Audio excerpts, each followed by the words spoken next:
Estamos de volta com o Vida Melhor, transmitido ao vivo para todo o Brasil aqui pela Rede Vida de Televisão. Você está estranhando? Ligou a TV agora. Quem é esta pessoa no lugar da Cláudia? Calma que eu já explico. Sou Moniane Nogueira, fico aqui com vocês até amanhã, enquanto a Cláudia desfruta das suas deliciosas e merecidas férias. E agora nós vamos falar sobre saúde. Todo mundo já teve uma dor de estômago em algum momento da vida. Só que muitas vezes achamos que a culpa é de algum alimento que não caiu bem e o desconforto costuma passar em alguns dias, algumas horas. Mas o que muita gente não sabe é que se essa dor for constante, não pode ser apenas um incômodo, mas sim um sintoma de que alguma doença mais séria e precisa de tratamento.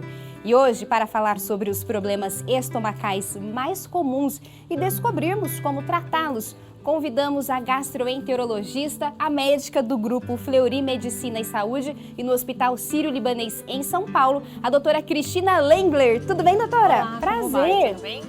Prazer é meu de estar aqui. Tenho muitas dúvidas. Vou fazer uma consulta. Brincadeira, nós vamos responder as perguntas do pessoal de casa. Tudo bem, doutora? Tudo bem. Ali no comecinho, na introdução, eu acabei falando. Todo mundo, em algum momento, teve uma dor no estômago. É isso mesmo? Todos nós estamos sujeitos? Acho que não dá para generalizar todo mundo, mas fazer assim, um 100%, né? Algum sintoma, eventualmente, todo mundo pode sentir, tá? E os sintomas gastrointestinais são extremamente frequentes na população. Em algum momento da vida, é muito provável que você possa ter algum sintoma de refluxo, uma queimação, alguma dor de estômago. Desde que isso seja muito eventual, não tem problema nenhum. Sim. Agora, no momento em que esses sintomas começam a ficar muito frequentes, a gente tem que pensar que alguma coisa possa estar errada, que precisa ser investigada e tratada eventualmente. Entendi, doutora. Então quer dizer, posso usar a palavra comum sentir um desconforto? É comum ter algum desconforto eventual. Eventual. Isso. Começou a sentir uma vez por semana. Uma vez por semana não é eventual? Não.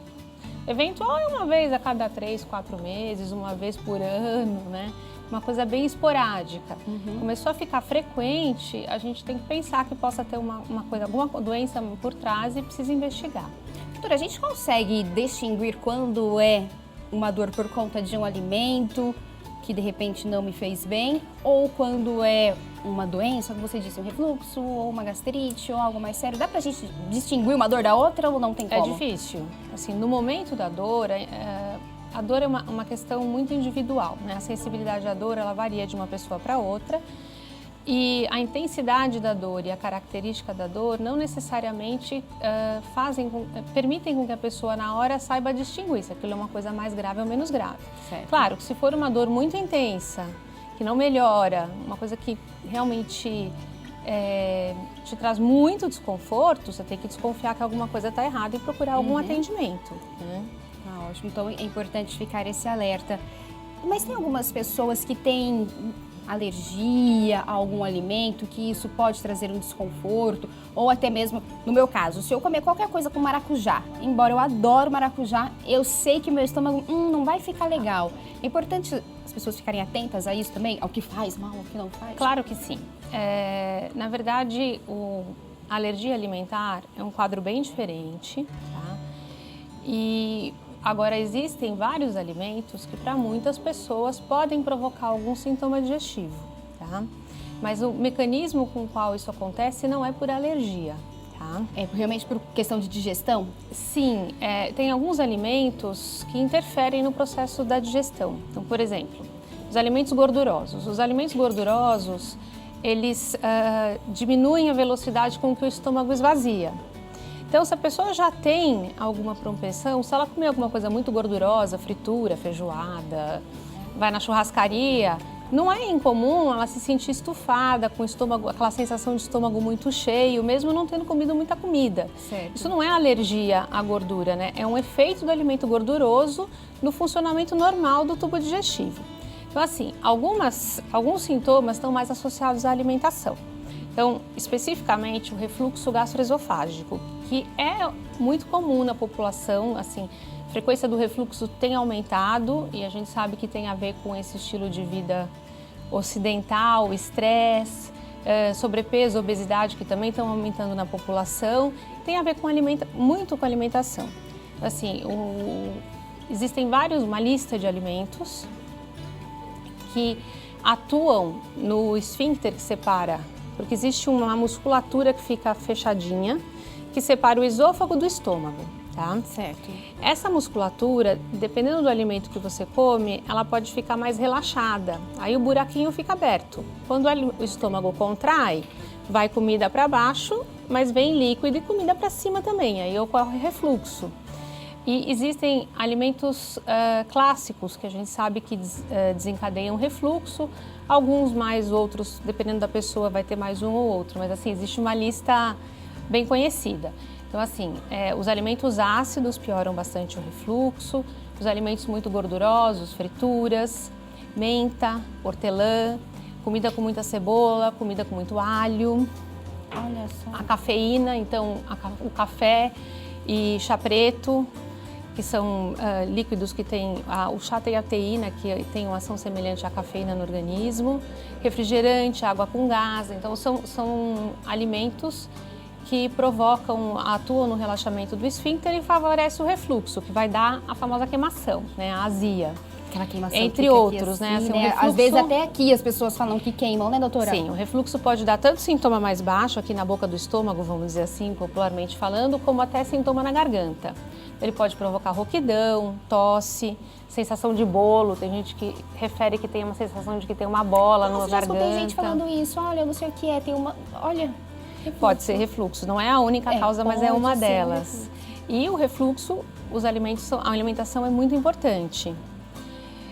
Já na gastrite, na úlcera, que são outras duas doenças que acometem o estômago, o alimento ele não tem um papel na causa, ele pode ter um papel no desconforto uma vez que você tem a situação acontecendo, né? A comida ela não vai provocar a gastrite, mas se você tiver gastrite, alguns alimentos, vamos dizer assim, que fazer com que os são mais pesados, que dão um pouquinho mais de trabalho ou que interferem com a motilidade do estômago, podem piorar os sintomas. Então aí vão entrar assim, alimentos muito condimentados, com muita pimenta, os gordurosos, frituras, tá?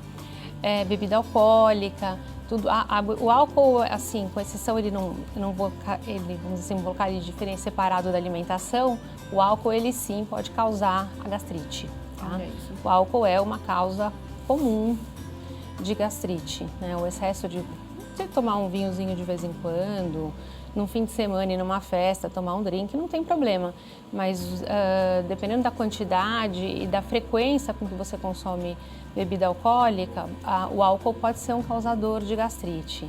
Doutora, a nossa equipe foi às ruas para descobrir se as pessoas costumam ter estes problemas estomacais. Vamos ver então o que as pessoas estão dizendo.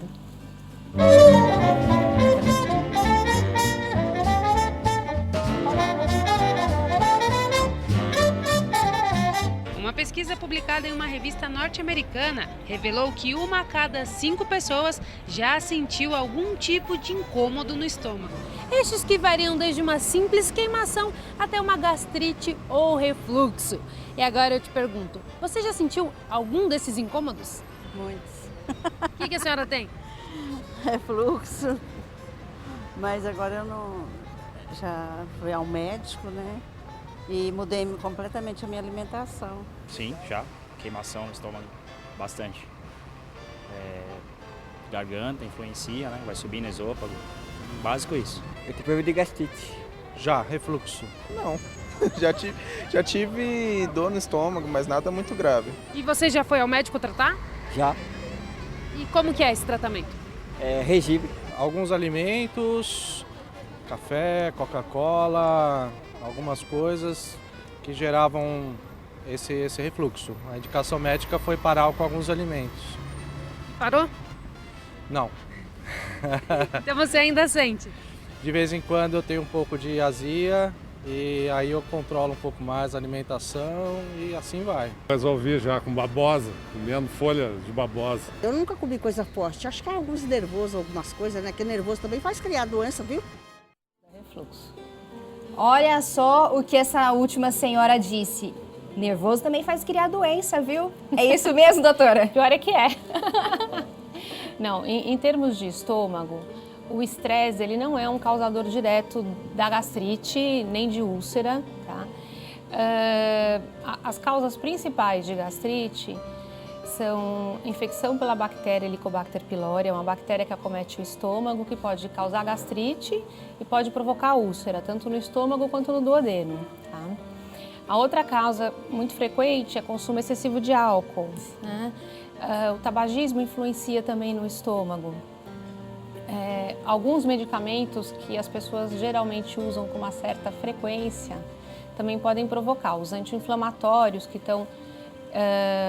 que fazem parte de alguns analgésicos populares, eles são lesivos à mucosa do estômago e provocam gastrite, pode provocar inclusive ulcerações. E às vezes a pessoa toma, né? Toma remédio para dor de cabeça 2 vezes por semana e aí fica com uma gastrite. Tá? Existe uma lista, tem outros medicamentos que podem causar, mas eu acho que o mais importante saber realmente são os anti-inflamatórios. Né? Então, e lembrar que a alimentação, ela vai contribuir para o sintoma, mas ela não é a causa primária da gastrite. Tá? Era até isso que eu ia perguntar para a senhora. Além, então, dos alimentos que a senhora disse que contribui, o que mais pode causar a gastrite e esses problemas estomacais? Então, a alimentação ela é importante para você controlar os sintomas e se sentir melhor. Agora, as causas principais realmente são medicamentos, infecção pela bactéria Helicobacter pylori, consumo excessivo de álcool. Essas são e existe um outro tipo de gastrite que é menos comum na população, que é uma gastrite autoimune, em que a pessoa produz um anticorpo que ataca a célula do estômago, mas ela não é uma entidade comum na população. Eu acho que principalmente é a álcool, medicação e a infecção pelo Helicobacter pylori. Doutora, a senhora estava falando da questão do refluxo. O horário que a pessoa vai se alimentar pode ter interferência com o refluxo? O refluxo, acho que é importante explicar um pouquinho o que é o refluxo para a pessoa até entender a importância do horário. O refluxo, ele ocorre quando você tem um retorno de líquido ou de alimento do estômago para o esôfago. Então, é a imagem que nós temos? É a imagem que nós temos. Se der para colocar a imagem... O caminho normal, a alimentação, o líquido desce pelo esôfago, vai para o estômago. O esfíncter, que é essa musculatura que divide os 2 órgãos, fica bem fechadinho e ele impede que quando o estômago contraia, que alguma coisa volte para o esôfago. Se por algum motivo essa musculatura está mais relaxada e o buraquinho está mais aberto, pode acontecer de voltar. Na hora que volta, o que a gente chama de refluxo. E as causas mais comuns de refluxo são o estresse. Então, assim, aqui sim o estresse é bem importante. Né? O estresse provoca a liberação de algumas substâncias no organismo que vão atuar nesse esfíncter relaxando a musculatura. Então, ela favorece a ocorrência da queimação e dos desconfortos associados ao refluxo. Os alimentos que têm alguns desencadeadores, como a gente já falou, que é principalmente bebidas gaseificadas, bebida alcoólica, cafeína, alimentos muito ácidos, alimentos muito gordurosos, a menta, a cebola, o alho, que são os principais. E quando a pessoa tem tendência a ter refluxo, algumas coisas ela pode fazer para ajudar. Além de modificar a alimentação e evitar consumir esses alimentos em grande quantidade ou associados, né? Porque às vezes a pessoa come uma coisa gordurosa na refeição, pede um abacaxi de sobremesa e depois toma um cafezinho, né? Quer dizer, ela comeu tudo que dá refluxo. Então, não é necessariamente cortar o alimento totalmente da alimentação, mas diminuir o consumo. Mas existe também uma questão de física aí, né? Se a pessoa tem a tendência a ter esse ato mais alargado, ou se ela tem uma outra causa de refluxo, que é a hérnia de ato, que é quando essa junçãozinha, em vez de estar dentro do abdômen, ela está no tórax. E aí a musculatura fica mais frouxa mesmo, e aí favorece o refluxo. Quando a pessoa tem tendência a ter refluxo, independente do motivo, se a pessoa deita logo depois que come... Era uma pergunta também, essa questão do deitar, porque todo mundo fala... O estômago está cheio, quando deita, volta, né? Então, a gente sempre recomenda pelo menos 2 a 3 horas entre a hora que bebe ou come alguma coisa e a hora que vai deitar, né? Uma outra coisa importante também é não usar roupa apertada na cintura.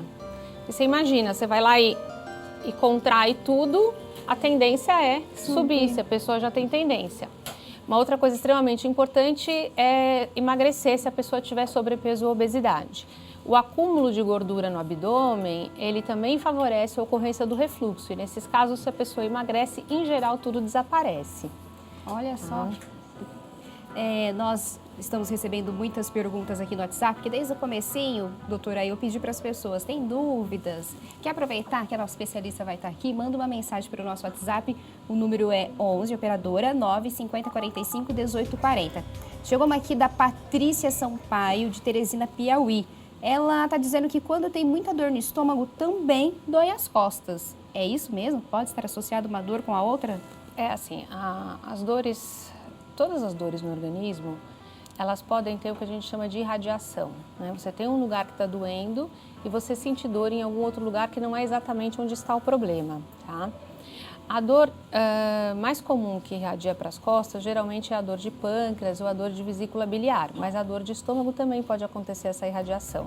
Agora, sempre que a dor tem alguma irradiação, eu acho que é importante verificar a causa da dor, né? Porque o fato da dor se localizar onde fica o estômago não significa que a dor seja de estômago. Isso é importante, porque realmente, às vezes a gente sente uma dorzinha aqui e não necessariamente é este órgão que nós estamos costumeiramente, meu estômago. Por isso a questão, se a dor se repetir, persistir, for de forte intensidade, é sempre importante procurar um atendimento médico para investigar melhor. A Adriana mandou uma mensagem aqui, está falando que ela tem 30 anos e gostaria de saber se a ansiedade pode causar gastrite. Porque quando ela está nervosa, ela não consegue comer e só consegue tomar café. Tem ligação com aquela história que a gente falou também do estresse? Tem ligação, mas não causal. Tá? A ansiedade não provoca gastrite, mas a ansiedade pode alterar a motilidade do tubo digestivo. A pessoa vai ter sintomas que são sintomas que também acontecem na gastrite, mas no caso dela, o mal-estar dela não é porque o estômago está inflamado, porque a gastrite é uma inflamação na mucosa do estômago. Mas a pessoa pode ter alterações de motilidade, de esvaziamento, de digestão causadas pelo estresse sem necessariamente ter um machucado dentro do estômago. Doutora, é o que a gente chama de dispepsia. Dispepsia. Tem muitas perguntas chegando aqui. Antes de você responder essa, só vou te contar qual é a pergunta e vou ali dar um recadinho rapidinho. Tem uma pessoa, não diz o nome, mas DDD 12, tá falando que tem 32 anos e que sente dores no estômago por conta dos gases. Ele acha que são os gases. Aí a senhora conta pra gente se tem a ver, se tem ligação mesmo ou não. Tudo bem? Tudo bem. Eu vou ali rapidinho e já volto para responder essa pergunta. Nós continuamos aqui o nosso bate-papo com a doutora Cristina Lengler, ela que é gastroenterologista e está respondendo todas as nossas dúvidas. Doutora, antes de eu ir lá conversar com a Renata, dar esse recadinho, nós deixamos aqui uma pergunta de uma pessoa que mandou para o nosso WhatsApp e disse... O rapaz que tem dor porque acha que tem gases. Isso! Ele quer saber se as dores dele estão relacionadas com os gases. O excesso de gases no organismo, no intestino, ele pode provocar uma distensão no abdômen e pode provocar dor e pode se localizar na região do estômago. Mas aqui, de novo, a causa não é uma gastrite, né? Mas o excesso de gases pode provocar dor, sim. Tá? Doutora, a gente está vendo que a gente... Vou me colocar junto aí neste bolo que vou dizer. Nós sempre imaginamos, tá doendo meu estômago, é gastrite. Não é tudo que é gastrite. Não é tudo então, que é gastrite. Vamos lá. Se for, a doutora já disse, vamos repetir. É recorrente? Procure a ajuda de um especialista sempre. A Poliana de... não disse a cidade dela, mas ela está dizendo que tem 31 anos e tem tipo uma cãibra no estômago. Existe isso, doutora? Qualquer descrição é verídica, né? A Não, pessoa sim. sente. Não, eu ia falar, mas não, que ela tá sentindo com certeza. Poliana, tenho certeza que essa dor é real. Deixa eu concluir pra vocês verem, não foi bem isso que eu quis dizer. Eu quis dizer o seguinte, a descrição dos sintomas, ela é muito particular. Tá? Então, a gente, no consultório, eu vejo uma gama enorme de adjetivos para descrever um sintoma doloroso, tá? Então, tudo é possível, tá? Sim. O mais comum no estômago é dor em queimação, ou dor em pontada, ou aquela dor contínua, né? Pode ter uma dor em cólica, aquela dor que aperta, depois melhora, depois aperta de novo. Cãibra não é uma queixa habitual que a gente ouve dos pacientes, Mas, assim, é possível sim que ela tenha, que ela descreva a dor como uma sensação de cãibra. Procure, então, um especialista para você descobrir o que é. Porque a doutora aqui também não tem todos os sintomas, precisa de uma avaliação mais profunda. Neste caso, infelizmente, tem que ir ao... Ou felizmente, os médicos estão aí, estudaram para isso, para nos ajudar a solucionar os nossos problemas do corpo. A Renata, do interior de São Paulo, está parabenizando a senhora, está falando que está muito feliz porque recebe as informações todas, é importante às vezes tirar as dúvidas, e está dizendo que o filho dela nasceu com refluxo. É aquele caso que você já disse no comecinho, que tem o problema, de repente, da ligação. Bebê é outro mundo. Ah, é outro mundo? Porque ela falou assim, ó, tudo que eu ele falei afogava aqui se aplica pra muito adulto. quando bebê. Ele falou, nunca mais teve isso, mas ainda hoje sente muitas dores. Ela quer saber se pode estar associado, que o filho dela passou lá no passado, quando bebezinho, com esses refluxos, afogando, e com as dores no estômago hoje. Assim, é impossível fazer um diagnóstico sem ver a pessoa, sem conversar pessoalmente. Mas, e assim, eu não sou pediatra, e pediatria é bem diferente de gastroenterologia de adulto. Tá? Mas o que eu posso dizer é que o refluxo em criança não é em bebê recém-nascido, não é incomum. E geralmente, conforme o bebê vai crescendo, o refluxo desaparece. Tá? Agora, uma dor abdominal numa criança que já cresceu, ela pode ser uma série de situações. E a dor, não dá para dizer que ela tenha relação nenhuma com o refluxo prévio. Tem que ver qual a causa da dor. Eu acho que tem que levar essa criança num pediatra. Não adianta, gente. Procure sempre o especialista. Aqui a doutora tá para dar uma orientação, né? Orienta como fazer certinho. A Luana, de Uberaba, Minas Gerais, está dizendo, falem mais sobre úlcera. Pois já tive 2 vezes e minha úlcera foi diagnosticada no esôfago. Tenho 26 anos. Então, vamos lá. O esôfago um pouquinho antes do estômago, mais ou menos assim dizendo. A úlcera, ela é uma ferida que ocorre na mucosa que reveste o tubo digestivo. Ela pode acontecer em qualquer lugar. Desde cima da boca até o ânus, né? Olha isso. E ela, dependendo do lugar, ela tem uma série de causas que diferem de um órgão para o outro, tá? Então, por exemplo, a úlcera de estômago, a causa mais comum dela é a infecção por uma bactéria chamada Helicobacter pylori, tá? Mas pode ser causada também por medicamentos ou por situações em que mexam com a circulação do estômago, então pacientes graves em UTI, pode acontecer a formação de úlcera, que é completamente diferente da úlcera que ocorre no esôfago. A úlcera de esôfago, em geral, ela é uma complicação do refluxo. A pessoa tem um refluxo de uma tal intensidade que vai ferindo o esôfago, porque assim, a gente tem que lembrar que o esôfago ele tem um pH básico. E o líquido do estômago é ácido. Então, quando sobe, ele realmente queima, ele vai corroendo, né? E se esse refluxo acontece com frequência e com grande intensidade, ele vai provocando um machucado no esôfago, que pode começar com o que a gente chama de esofagite, que é uma lesão de menor intensidade, até a úlceras, que são lesões mais profundas, tá? Outras causas, existem causas infecciosas também que podem provocar úlcera, mas o mais comum no esôfago é complicação do refluxo. Doutora, chegou uma outra pergunta aqui, até relacionada com o esôfago, está perguntando se é verdade que existem varizes no esôfago. Existem. As varizes, elas são uma complicação de alteração na circulação do abdômen, tá? Não é normal ter varize. Quando você tem varize de esôfago, você tem que procurar porque com certeza tem alguma coisa mais grave, fora do esperado. O que acontece é que todo o fluxo de sangue do abdômen, ele vai ser filtrado pelo fígado e para chegar no fígado, ele passa por uma veia que chama veia porta. Se por algum motivo, e aí os motivos são vários, o fluxo por essa veia porta está dificultado, vai acumulando sangue para trás e vai formando varizes no abdômen que podem chegar até a circulação do esôfago. Tá? Então, assim, e aí a gente entra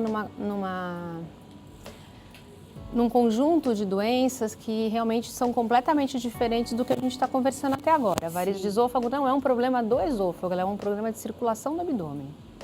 Tá? Tá? É até bom esclarecer isso. Tem uma outra pergunta de Goiânia. Não disse o nome, mas é lá de Goiânia. Um beijo para Goiânia.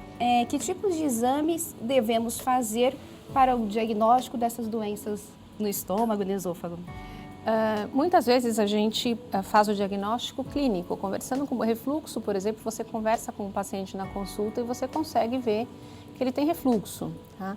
Mas quando tem dor envolvida, em geral a gente faz a endoscopia digestiva alta, que é um exame em que você insere um tubo pela boca, ele desce para o esôfago, estômago e duodeno, e a gente vai olhar a mucosa de revestimento desses órgãos e ver o que está acontecendo de errado. E através da endoscopia a gente também faz a pesquisa da presença da bactéria da Helicobacter pylori, que em alguns casos pode estar envolvida nos sintomas e no problema que o paciente tiver. Cosme de Salvador pergunta, gastrite tem cura? Tem. Não se desespere, Cosme. A gastrite tem cura. Então, assim, a primeira coisa é identificar a causa, né? Então, se for uso de alguns medicamentos, a gente suspende o medicamento quando possível. Se o paciente tem um consumo de álcool que possa justificar, tem que diminuir ou suspender o álcool. A gente mede para mexer na alimentação. E a gente usa medicamentos. Os medicamentos mais comuns são remédios que a gente usa para diminuir ou bloquear a produção de ácido pelo estômago, ou os antiácidos que, vamos dizer assim, quebram o ácido, né? A gente dá uma solução básica que diminui o conteúdo ácido do pH do estômago. E, em geral, isso é o suficiente para resolver o problema. Doutora, o nosso tempo, infelizmente, já está chegando ao fim, mas acho que antes de nós terminarmos este assunto, é muito importante falar que a automedicação é perigoso. Sentiu dor, tome cuidado com o que vai tomar, né? Sim. A gente não recomenda, assim, se você tem uma azia, uma vez na vida, outra na morte, né, aquela coisa bem esporádica, você tomar um antiácido não tem problema nenhum. Mas se você tem o sintoma com frequência, melhor do que comprar um medicamento na farmácia é procurar um médico e ver o porquê que ele está acontecendo, porque pode ser um simples refluxo, mas pode ser alguma coisa mais grave. Exatamente. Doutora, muito obrigada. Eu sei que esse assunto é amplo, tem um monte de perguntas que ficaram sem ser respondidas aqui no nosso WhatsApp, mas não tem problema. Nós temos os contatos da doutora. ChristineLengler.com.br é o site da doutora, da nossa especialista. Você pode entrar lá, pegar os contatos. Tem também o telefone, que é operadora 11 35 14 6000. Doutora, muito obrigada, viu? Eu que agradeço.